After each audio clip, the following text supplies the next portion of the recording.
It's here. It's here. College football is finally here. And here we are in the opening week. I don't know if this is week 0, week 1. What are we referring to this as? But every week, every Monday, I'm going to come out with this, a scouting report, essentially. I'm going to try my best to look as much college football as possible and kind of key on a few potential 2020 NFL draft prospects and kind of do a little stock evaluation. See, did it help? Did it hurt? What's going on? You know? So that stuff.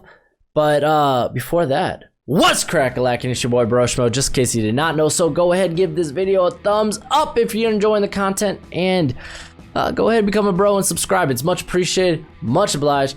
But let's go ahead, let's get in, and let's talk this Miami and Florida game. Man, my Hurricanes got mollywopped. Score looked close, but boy, that offensive line looked terrible. But guy that I have as a day 2 prospect, Jabari Zuniga, he had a game. He had 6 tackles, 3 tackles for losses. He had sack and a half. He looked good. We knew his strong suit was coming, like it was his inside move. He was really good at getting pass rush from the inside, and they moved him inside a few times in this game. And I mean, a guy that also looked good was there he is right there, CJ Henderson. He was shut down all night. He is a first round talent, hands down. But Zuniga, they moved him all over that defensive line, and I like that. I like seeing that versatility. But the biggest concern for him was, could he get around the edge? Could he get speed off the edge? And you know what? He was doing that. Granted, like I said at the beginning, Miami's offensive line was terrible, especially their left tackle. He got burnt so badly last night. Things do not look good if you're playing quarterback at Miami. He got roasted.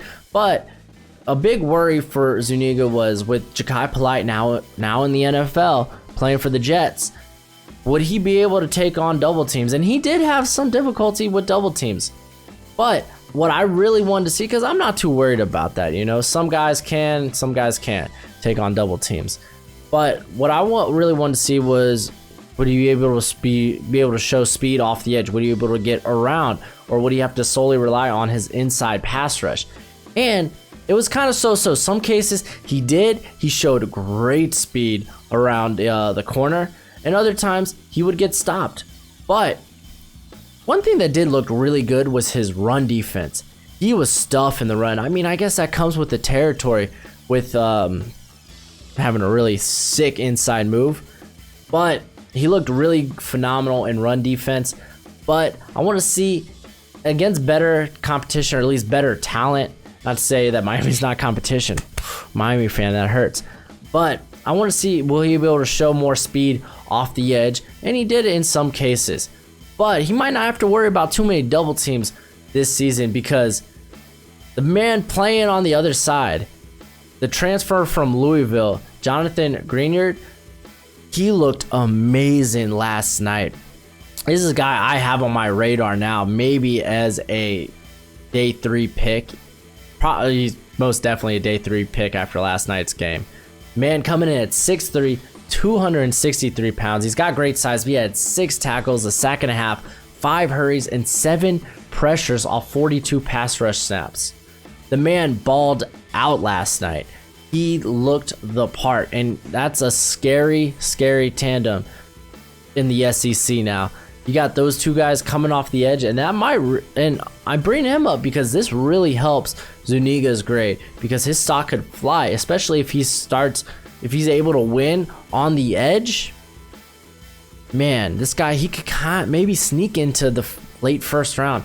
But Greenert, definitely right now a day 3 prospect with some day 2 potential. Someone I didn't think looked very good last night, who I've never been a big fan of this prospect, Felipe Franks, the quarterback for Florida. Oh man, I mean, his short yard passing was really nice, but he doesn't have an arm, or at least he doesn't have an accurate deep, like he can't throw the ball downfield accurately, and you saw that. He had 3 turnovers, a fumble on the night with 2 interceptions. He was pretty accurate, 17 for 27, but again, a lot of his passes were short to intermediate range. He just didn't play. I didn't think he didn't play that well. He was an undrafted free agent. To me, I think he remains that. He might get some day 3, like late day 3 love, but I think a guy who didn't really help his stock out at all was Franks. And for the late game, Arizona versus Hawaii, Khalil Tate balled out last night despite the loss. He is literally the only man on this team that I think wants to win. This guy, he posted, I think, a grade above 90 for PFF. He was 22 for 39, which you look at that, that's not accurate. The man was playing from behind. He had 2 interceptions. One was really his fault, but 108 rushing yards. He forced 7 missed tackles. He was the only reason U of A even had a chance in this game against Hawaii. Oh my goodness. At this point, I don't know if Tate really translates as an NFL quarterback, but I like the potential. I like the skill. I like the talent. And I mean, maybe a late day 3 pick. Really just depends if he's going to stick at quarterback going into the NFL. Another guy for U of A who was kind of everywhere last night on defense for the ball was Colin Schooler, the linebacker. He had 9 tackles. He had a half a tackle for loss and half a sack. He's kind of light for my taste, but he did look good. He looked like a tackling machine, which is nice. I didn't think he looked great in pass coverage, which is a big thing going into the NFL. Teams are more intrigued with prospects that are shown to cover. His athleticism was okay last night, but this is a guy that's solely a day 3 pick. Yeah, sorry, bud.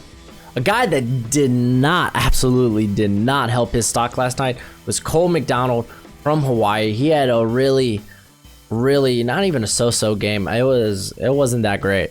He was pulled in the 4th quarter for Shaven Cordillo, and I think McDonald will start next game. I mean, you don't want to really evaluate. You don't want to bench a guy just because of one bad game, especially if he is your starter. I mean, he had 4 touchdowns. It was just he had really bad, ugly throws, 4 picks. This guy was always kind of a day 3 type of prospect. I wouldn't take a chance on him. I have him as an undrafted free agent, but I think he will start next game, but he does need an improved play, especially against, I guess, the Pac-12. It is better competition, but Arizona's really not vying for any national championships anytime soon. They're not really a contender there in the Pac-12, but yeah, I think even if he goes out and balls out for the rest of the year, this guy's solely a day 3 pick at best. But a guy that excited me was Cedric Bern, Hawaii's receiver. He may not have a lot of height at 5'9". He's only 175 pounds, but he had 14 catches for 224 yards. And you'd be like, okay, well, it's Hawaii. That's their offense. It's designed like that. But man, he was nasty in the middle. He had 103 yards, just carving up the middle of the field. 16 yards per catch, 4 touchdowns, and he had 14 catches on 21 targets. This guy, definitely a guy to kind of keep your eye on, because he could be that type of maybe a slot receiver in the NFL. He could definitely be, he's definitely a guy that's now kind of in my day 3 watch list. So just a name going forward to keep an eye out for. That's it for the video. Go ahead, do the YouTube stuff. Much appreciated, much obliged. Hopefully this series can pick up some steam. I really look forward to going in there, digging, and just seeing what this draft class has to offer. It'll be fun. Next week's gonna be rough with so many games, but I'm gonna try. Till next time, you be easy, my friends. Later.